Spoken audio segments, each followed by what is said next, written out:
the session. Our moderator for this session is Syed Jaffar Ahmad, an author and the Dean, Faculty of Social Sciences at Sohail University, and the Director of the Institute of Historical and Social Research, Karachi. I hope you enjoy yourself. Hello. Yes, thank you very much. I'm not Jaffar, I'm Jaffar Ahmad. I mean, the mistake is with my own, it's my own making because from the beginning the double F has made me Jaffar. Okay. We have a session on a very interesting book.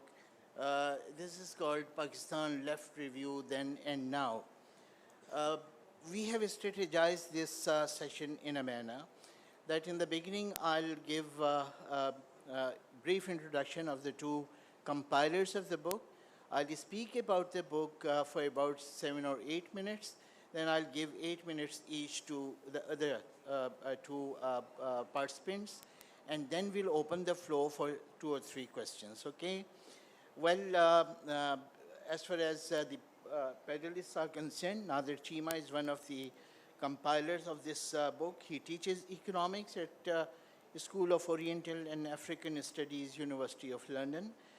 He's a book reviews editor of Bloomsbury, Pakistan, which focuses on academic books published in the field of Pakistan studies. He is published in the areas of health economics and frequently contributes articles on Pakistan's economy. More recently, he has developed a keen interest in sovereign debt and looking at Pakistan's current IMF program. He's a co-author of, editor of Pakistan Left Review, the book we are discussing today. The second panelist is Professor Stephen M. Lyon. He is the inaugural Dean of the Faculty of Arts and Sciences at the Aga Khan University in Karachi. He is a cultural anthropologist who has carried out extended research in rural and urban areas of Pakistan on the intersection of culture, politics, and resource management. He is the author of Political Kinship in Pakistan, Descent, Marriage, and Government Stability. Right. This was the brief introduction of these two gentlemen, and now I'll say a few words about the book itself. This book is a compilation of a magazine which used to be published in London in 1968, 69, and 70. Pakistan Left Review could not last longer. It published only 5 issues from autumn 1968 to spring 1970. But in these 5 issues, it raised a number of important debates about the contemporary Pakistan and what is the historical worth of such a journal. That I'll put to these gentlemen to answer. But I would say that let's try to rethink about the era when this journal was being published. This was the time when Ayub Khan was celebrating the decade of development in the country. And all over the country, there had been celebrations. Newspapers were publishing the special editions to sort of celebrate the decade of development as it was given the title by the regime. American political thinkers and writers were giving, extraordinary importance to Ayub Khan. Persons like Samuel P. Huntington regarded Ayub Khan's regime as an ideal regime for the third world countries. He was given the title of Asian de Gaulle. He was also called the Lycurgus of modern times.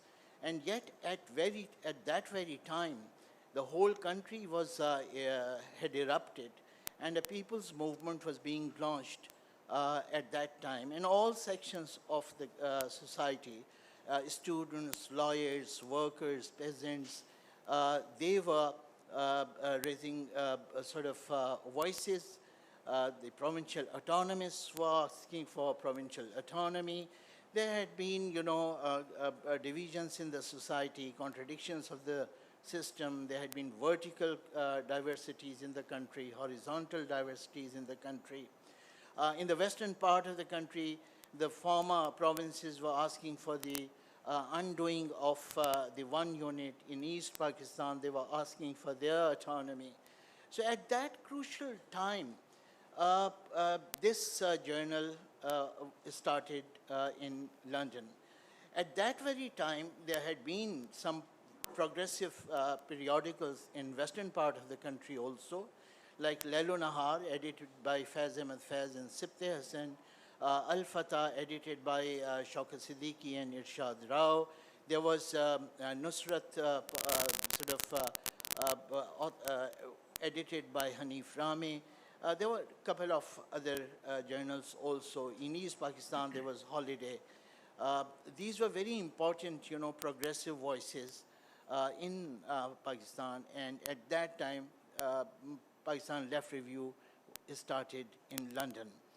So the articles carried by this journal are very important.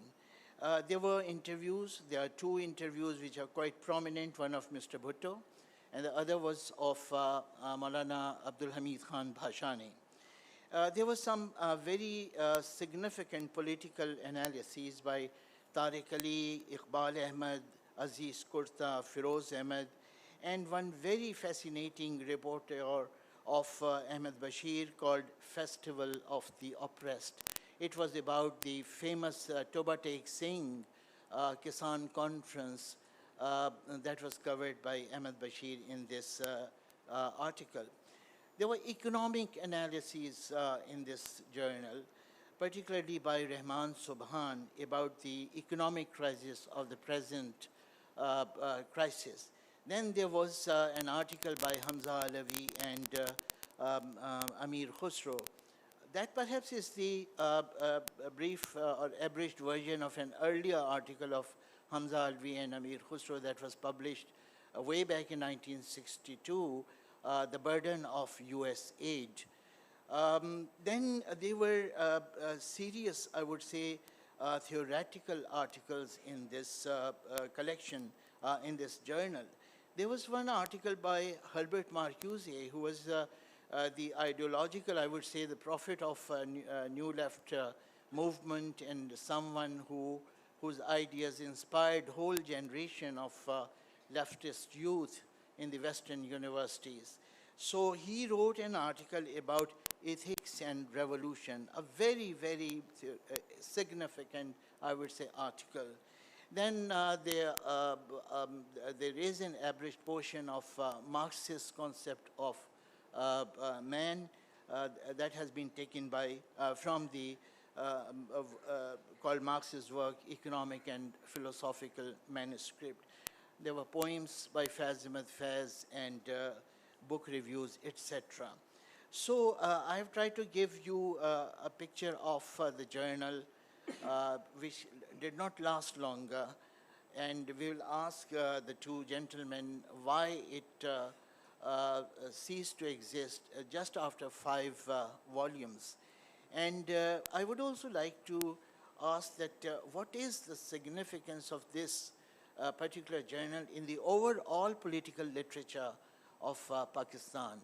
Where would you place it in the corpus of political literature in our country? I also would like to know your view. Why is it that almost all the writers who contributed to this were in one way or the other, they belong to the pro-Peking left, and we don't see much representation of the pro-Moscow left in this magazine? And finally, why it did not last? And one more question, which intrigued me a lot when I read this book, that what was the response of the Bengali students who were there in London when this pro-Peking line was being taken by the authors of these articles? So this is my sort of presentation on the book, and I have raised certain questions also. I'll ask Steve to first respond to whatever question you want to, and you give whatever information you want to share with the people. Thank you very much. Those are some tough questions, Jaffar Saab, but I think you've done a really good job of summarizing what's in the book, which is fantastic. Why did it not last? Well, I think most student journals don't last. So really, we would be wanting to know, why do some of them last? In this case, I think, we had the opportunity to speak to some of the contributors specifically. So Nadir knows many of the contributors, but I really know Syleema Hashmi through this. And why did it not last? I think because life takes over. They were students, and they were passionate about Pakistan, but then they actually needed to go do things. They needed to have a day job.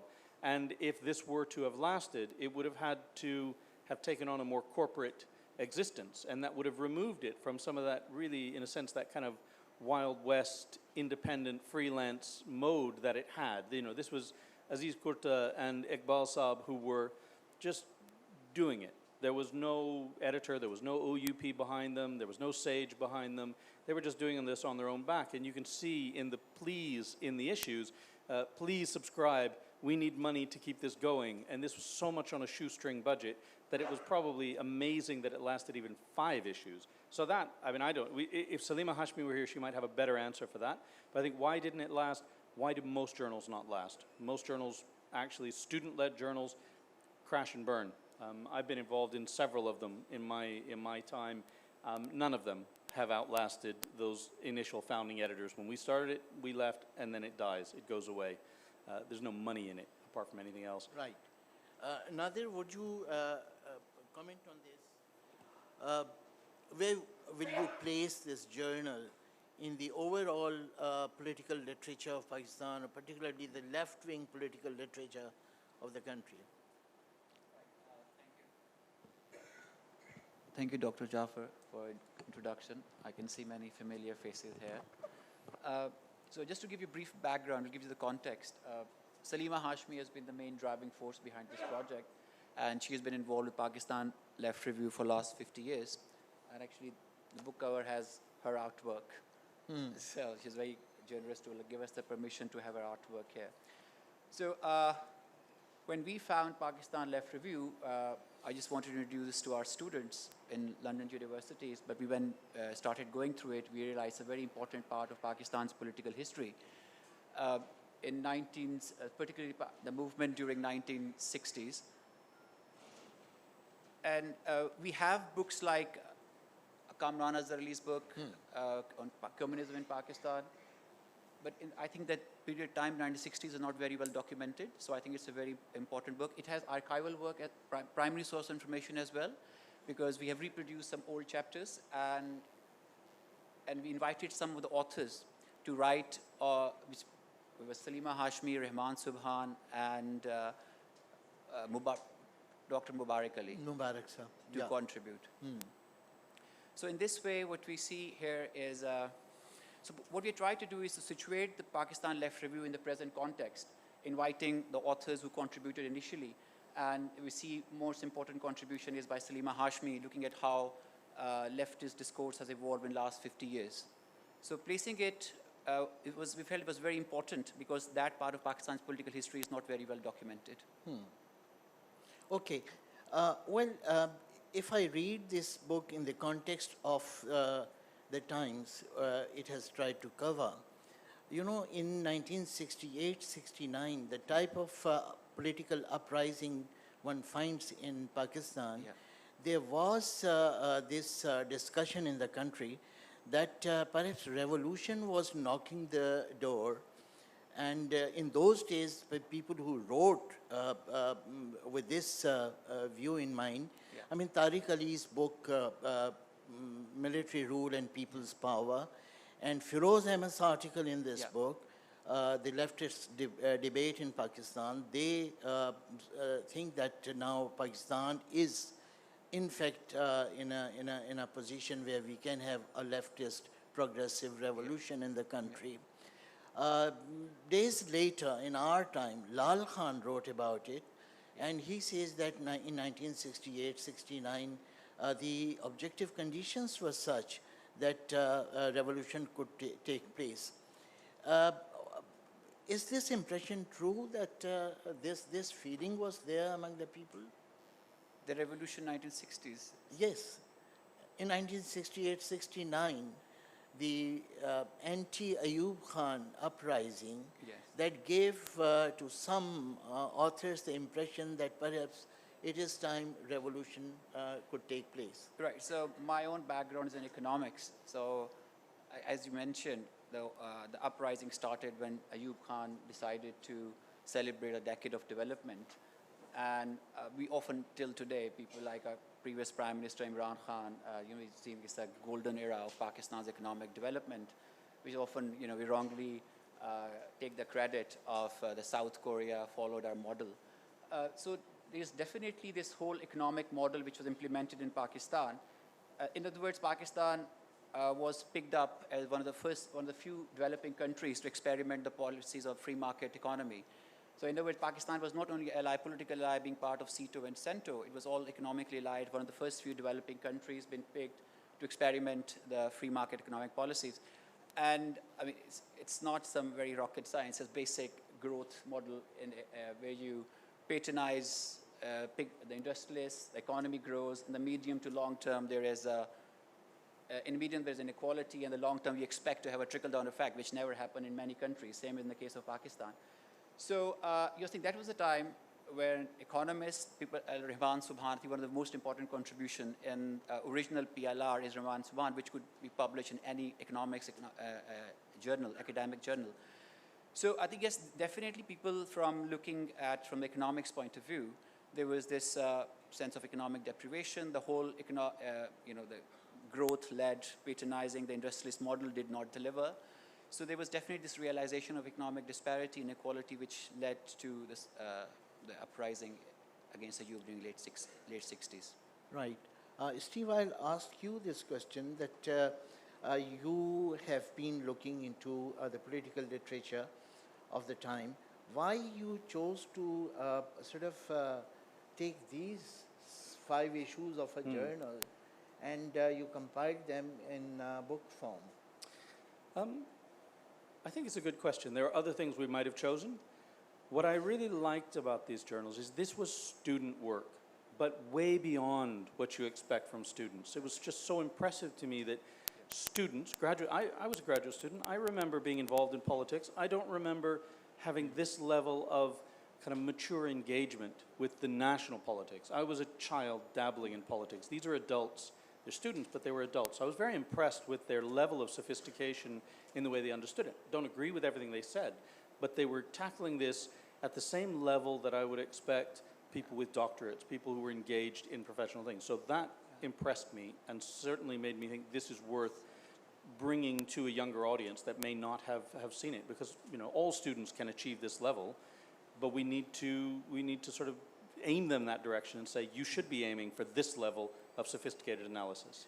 Do you have any idea the contents of this journal reached Pakistan and they became part of debate here? So I have anecdotally lots of information that yes, indeed. So Taimur Rahman, who chaired the session in the Lahore Think Fest, said that he went home to his mum and said, I'm going to be moderating conversation between Syed Hashmi and Steve Lyon. And his mum said, oh, Pakistan Left Review. I used to read that back in the 60s. In Lahore, she was getting it back then. So at least one family was getting the issues. I don't know how they were getting them. Presumably someone was bringing it or mailing it. But she was reading it here in Lahore, well, there in Lahore, back at the time it was being published. So I think yes, but that's anecdotal. I have no idea how widespread that was. Okay, because I don't see that in the contemporary Urdu media, the debates generated here would have reached and any response would have come in these journals. I have mentioned Lail Nahar, Al-Fatah, etc., etc. Nadir, you want to add to this? In terms of its impact in Pakistan on political debate in Pakistan? Yes, definitely. I think the audience were people in Pakistan, and somehow the copies were, I think, sent to Pakistan by post, or somebody brought them here.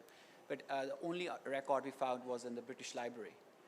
And you do see there is two other publications, Outlook and Lelo Nehar, and do see mentions of across between these three publications, which means they were. I think Outlook had ceased by that time.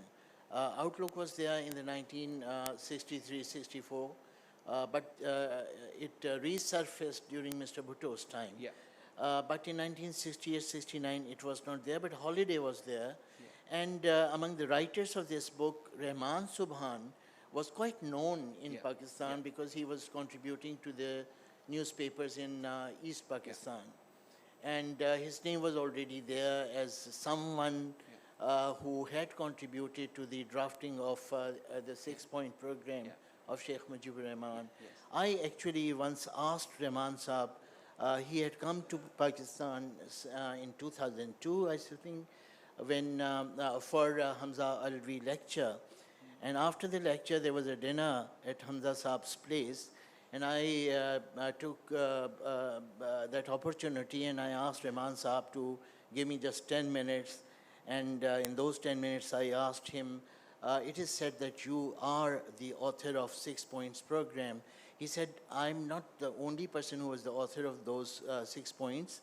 I did contribute to that discussion, which eventually took the shape of 6 Points program of Mujibur Rahman. Yeah. He also mentioned some very important thing, that the Bengali economists in the Planning Commission of Pakistan, Yeah. they had a lot to do with the making of the 6 Point program. So if you don't have anything else to say, or Steve, Yeah. if you don't Definitely picking up this economist at that time. yes. You know, there was this known the Harvard Advisory Group, and one of the prominent economists of Mehbul Haq. So they definitely played a role. But coming to Rahman Subhan, he was very close to Mujibur Rahman, and Yeah. he briefly he became his economic advisor. So we do see, I mean, the economists also at some point by the end of, by the late 1960s, realizing that the model they followed did not deliver. Even this term of 22 families was actually coined by Mehbul Haq himself. Yes. So you do see there's realization by some of the economists at that time that this whole model of economic growth did not deliver. Okay. Okay. If you want to say anything, otherwise I'll open the floor. We have some time. Ladies and gentlemen, you can ask any question, but I'll request you not to make long comments. We have been quite brief, so it would be better if you simply ask a pointed question after him. Yeah. Yes.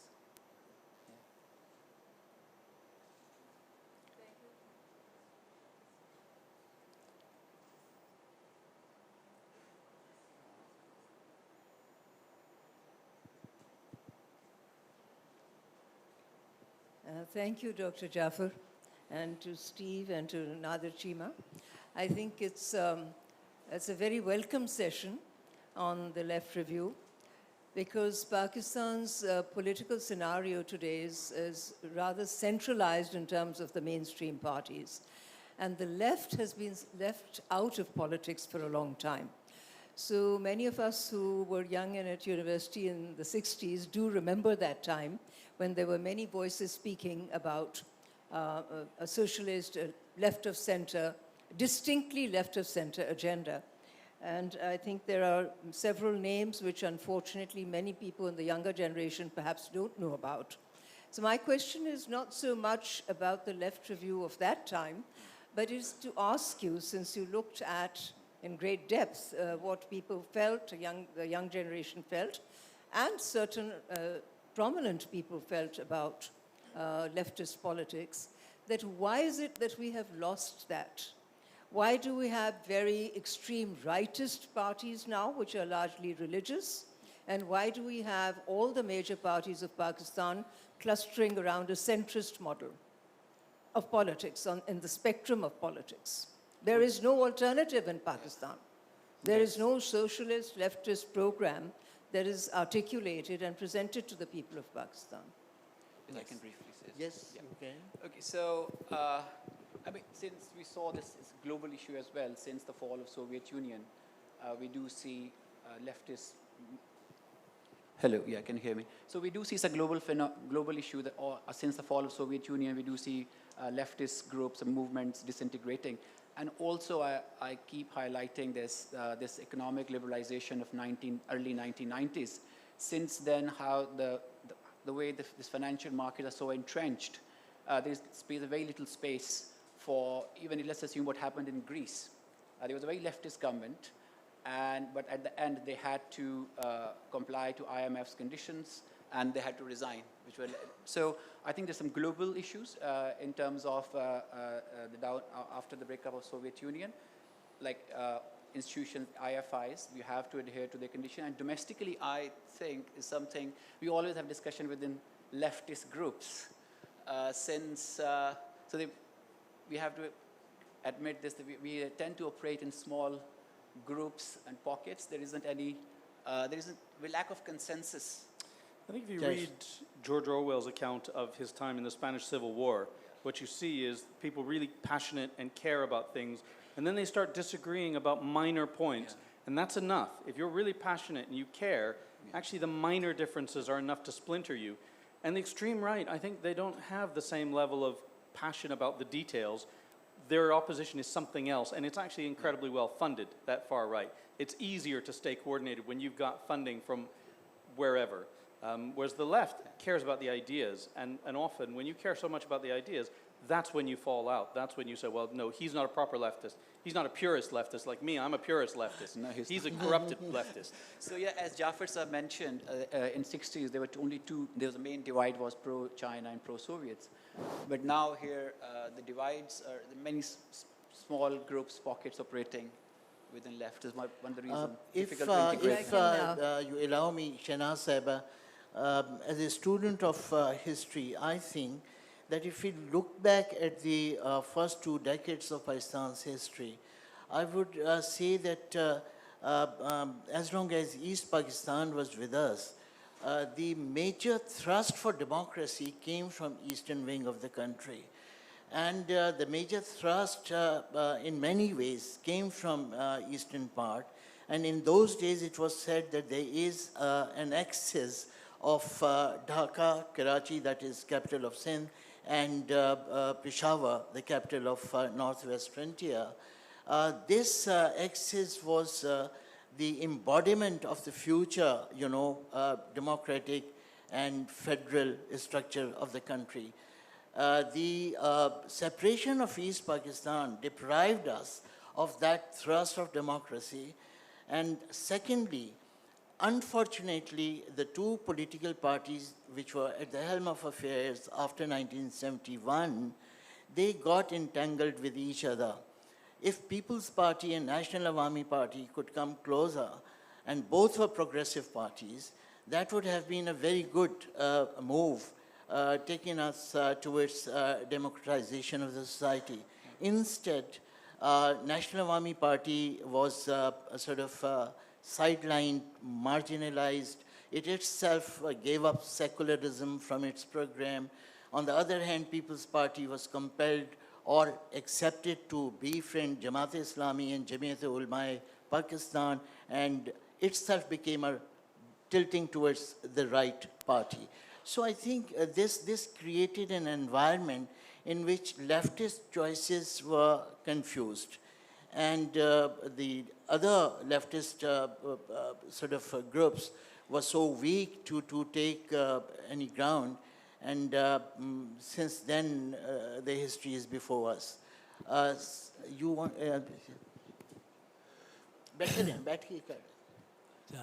And please just question. Yes.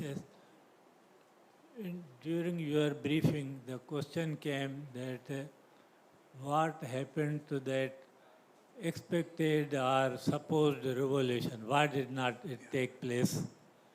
In my view, of the many reasons, one is that the anti-establishment struggle was divided in two strands. One was based on class, one was a class struggle, which was anti-establishment. One was of national question, national autonomy. So somehow these two strands could not cooperate or cohabit that may be one of the reasons why this revolution did not take Most place. certainly. How you see it? You have pointed out the right thing. Had this happened, that would have cleared the road towards betterment of the political process in the country. Yeah. So you are saying. Yeah. Just a sec. Yeah, मैं बोलूं? Is there any volunteer? जी, अस्सलाम वालेकुम। Time is out. Acha? Yeah, दो सवाल तो करने। Yes. Assalamu alaikum. Really short question. One was that you'd mentioned at one time Pakistani students were writing great stuff. What happened and how do we get back to that? That's the first one. And the second one is it's a broader question about the left. I mean, it seems that when I read about it, it was much more focused on communism, pro-China, pro whatever else. I don't see a lot of mention of egalitarianism there at all, right? And which seems to be a much more benign way of achieving many of the same goals. And I think, again, semantics matter, right? So I don't see, I mean, if I look at the other part of socialism or communism or whatever else, but egalitarianism, which is the root of all that, was not as prominent. So maybe Okay. I'm wrong about that. Share about No, it's a point of view and it's well taken. Last question. Yeah. Last question. Yeah, I have Just give it to me. I'm Professor Neelkant. I have a brief comment. Leftist politics in Pakistan has gone because most of the leftists, the big leaders and name in the leftists, they join NGOs and they are now thriving on the funded Western money. So Okay. therefore, left politics in Pakistan gone. Okay, that's right. Yes, ma'am. Just want to add.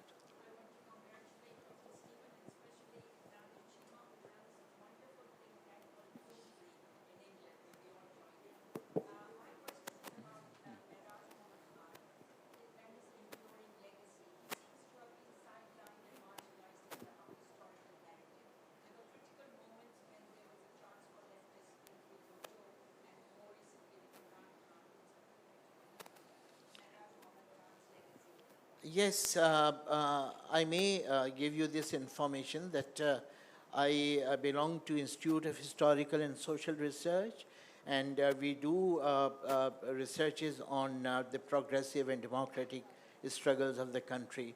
We have compiled a book on Miraj Muhammad Khan, and maybe it's in your knowledge that he was himself writing his autobiography. I got those notes, we have compiled them, and a book of some 600 plus pages would soon be out. Okay? Okay, with that information, You know, yes. just speaking from your introduction, you said the contributors were more pro-China in there, but I think they were people that like gentleman is reminding us that time is Okay. out. Right. Can't you give us 1 minute? So, No. Yeah. Okay, we go by the discipline set by you. Ladies and gentlemen, thank you very much Thank you for very your much. presence here.